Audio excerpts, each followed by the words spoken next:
DJ Shankarpur बस्ती।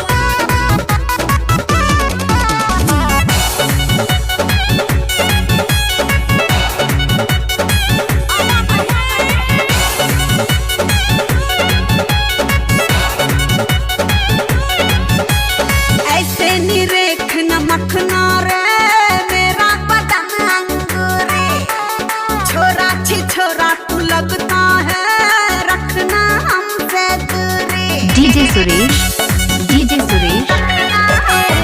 ऐसे नी रेख नमखना रे मेरा बदन अंगूरी।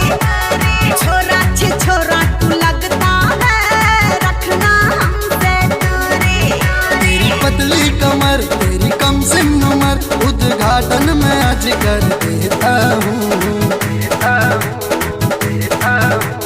पांडे जी का बेटा हूँ चुम्मा चिपक के लेता हूँ। हाँ पांडे जी का बेटा हूँ चुम्मा चिपक के लेता हूँ। मिक्स बाय डीजे सुरेश राजा भोलापुर चौराहा।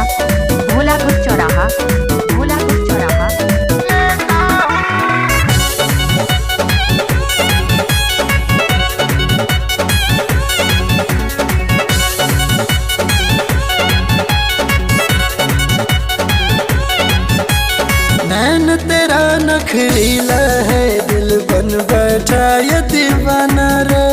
डालना ऐसे गाना मुझ पे खोज के नया बहाना रे। नैन तेरा नखरीला है दिल बन बैठा ये दीवाना रे।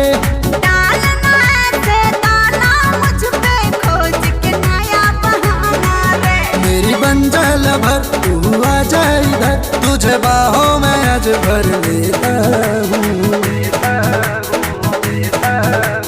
पांडे जी का बेटा हूँ चम्मा चिपक के लेता हूँ। हाँ पांडे जी का बेटा हूँ चम्मा चिपक के लेता हूँ।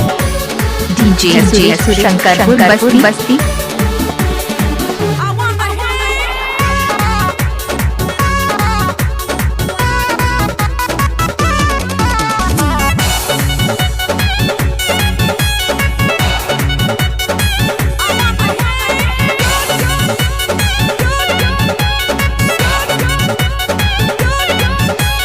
हॉट फिगर दिखला कर क्या तू जिगरे को ललचाएगी।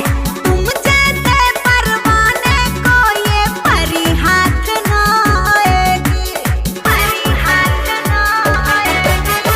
हॉट फिगर दिखला कर क्या तू जिगरे को ललचाएगी।